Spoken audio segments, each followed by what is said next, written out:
दैनिक संवादपत्र Odisha mirror 14तम स्वर्ण क्षेत्र उत्सव स्थानीय जयदेव भवन में अनुष्ठित हो जाइछि। उत्सवर उद्घाटनी समारोह रे उद्घाटक भाव में बासंती विश्वाल प्रकाश विश्वाल जोगदे उत्सव को उद्घाटन करथिले। मुख्य अतिथि भाव में राजनगर विधायक ध्रुव साहू जोगदे आलोच्य प्रसंग शतक ओडिशा निर्माण रे नेतृत्वर भूमिका संपर्क में आलोचना करने सहित संवादपत्र और सांबादिकता देशर गणतंत्र सुरक्षा करने सहित विकास को त्वरान्वित करिबारे गणमाध्यमर भूमिका को से स्वीकार करने सहित गणमाध्यम बिना गणतंत्र तिष्ठिबा संभव नुहे बोली निजर अभिभाषण में कहिथिले। विशिष्ट अतिथि भाव में आईनजीवी तथा राज्य बीजेपी युव मोर्चा कार्यकारिणी सदस्या अंकिता गंगदेव, जीएसटी युग्म कमिशनर डॉक्टर पद्मलोचन राउत, विशिष्ट शिल्पपति तथा जनशक्ति ग्रुप ऑफ कंपनी मुख्य परिचालना निर्देशक श्रीजुक्त विभूति बिहारी त्रिपाठी, युवा उद्योगी श्रीजुक्त मुक्तिदेव माहुंत प्रमुख जोगदे ओडिशा मिरर 14 वर्षर एही यात्रार सफलता को भूयसी प्रशंसा करने सहित लोकों पक्ष होई प्रत्येक गणमाध्यम कार्य करने उचित बोली मत प्रकाश करथिले। चलेबा बहु कष्टकर व्यापार सबु कष्ट सत्ते आज 14 वर्ष रे पदार्पण करिथिबार ओडिशा मिरर मु तार मुख्य संपादक दिलीप विश्वाल को बहुत बधाई एवं अभिनंदन जनइबी।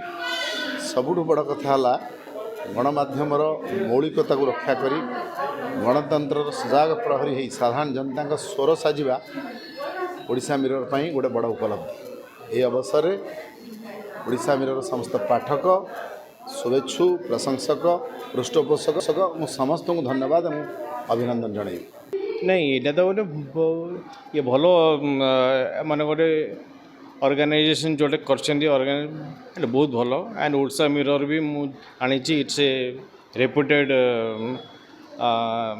माने जर्नल एंड सो सी जो एटे गोटे माने कंपनी ताको जदि ये जो माने आज फंक्शन को जदि से माने फंड कर सपोर्ट कर आई थिंक इट मस्ट माने ये गोटे बहुत माने भल हो एंड उच्च कोटर संवाद सरबराह इनकम भी एत भल ना तेणु सांबादिक मानक से ठीक दे पाना तेणु एओडिशा सरकार से गोटे मासिक वेतन सुविधा देवा निहाती जरूरी। देखु मु तो बहुत उत्साहित अच्छी कारण मोर ग्रेट ग्रांडफादर राजा सुढ़ल देव जे कि बामंडार राजा से प्रथम थर पर सम्बलपुर हितेशिणी गोटे पत्रिका बाहर करते से टाइम रे हैंड प्रिंटिंग मशीन थिला तो प्रिंट मीडिया रो जो योगदान रही सेटा मु जानी से मु बहुत उत्साहित।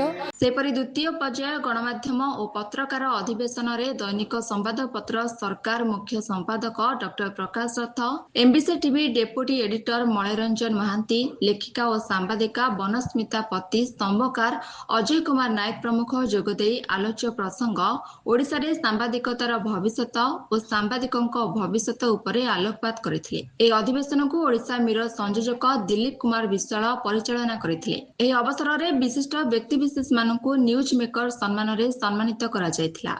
ओडिशा मिरर वार्ता संपादक डॉक्टर सुधांशु शेखर विश्वाल धन्यवाद अर्पण करथिले। स्वर्णक्षेत्र समारोह उत्सव कार्यक्रम को उपस्थापिका कादम्बरी साहू परिचालना करथिले। उत्सव में ओडिशार छात्र छात्री युवक युवती बुद्धिजीवी सांबादिक कलाकार साहित्यिक कॉर्पोरेट जगतर जनाशुना व्यक्ति माने जोग देथिले। डेनमी एंड ब्लू नृत्य अनुष्ठान द्वारा नृत्य परिवेषण करा जायथिला। एभली खबर पाइबा पई आम सहित जोड़ी रुहंतु।